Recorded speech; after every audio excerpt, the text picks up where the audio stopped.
go for the win. Anyway, old battle here versus our good buddy Darkness from TPX, and he's got some estrogen, and I've got something that is actually female. So,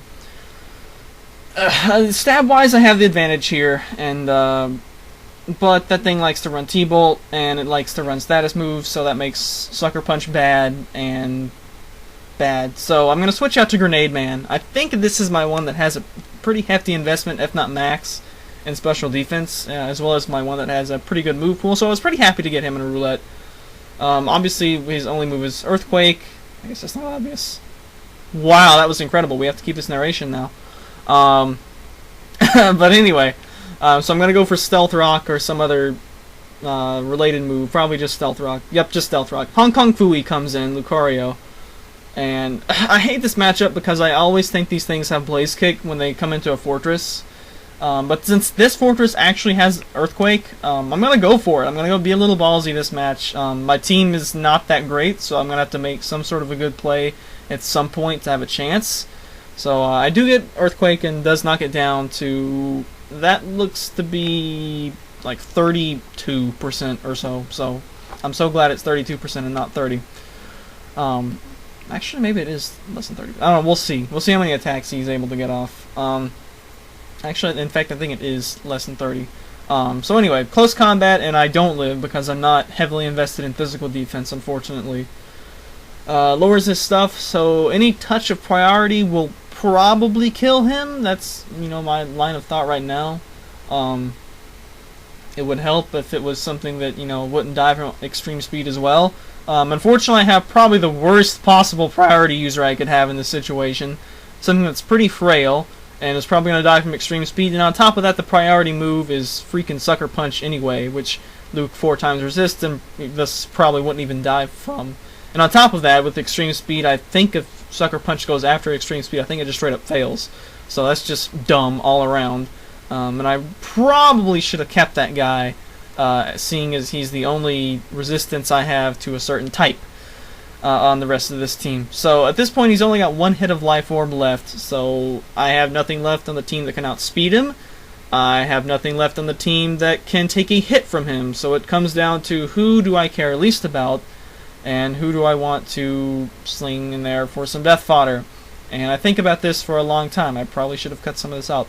But ultimately, I decided to go with the hard man. And I know, guys, like, it's horrible to sacrifice an aggro, a boss god, but you'll see, it'll be okay.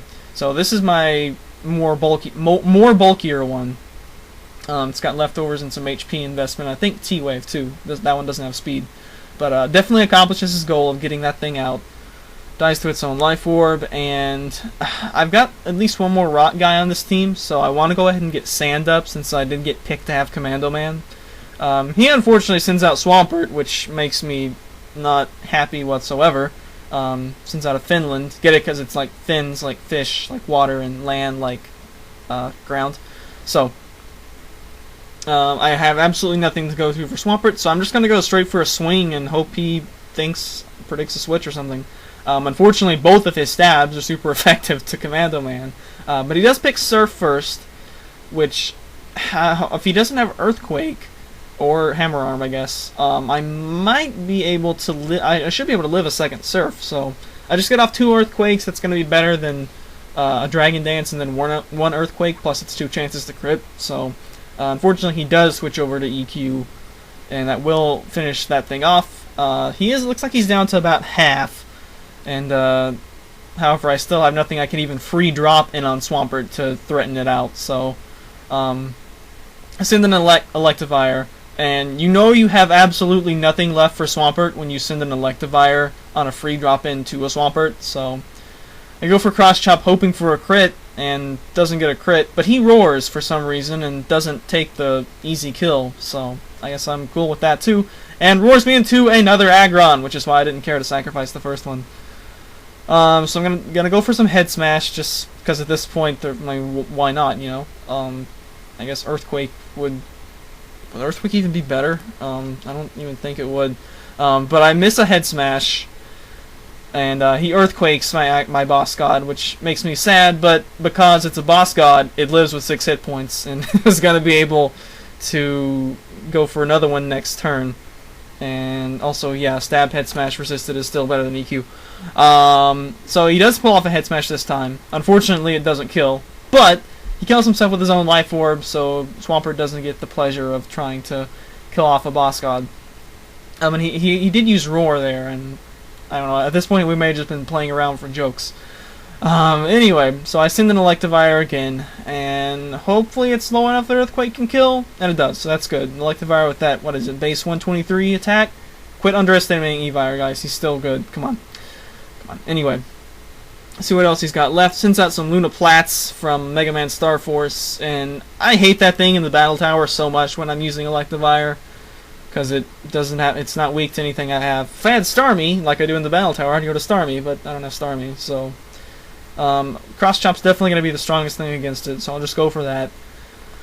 And actually does a hefty amount of damage. As a matter of fact, I think that 75% of that damage would actually be enough to kill it. So I live in Earth Power, since Electivire has pretty decent special defense.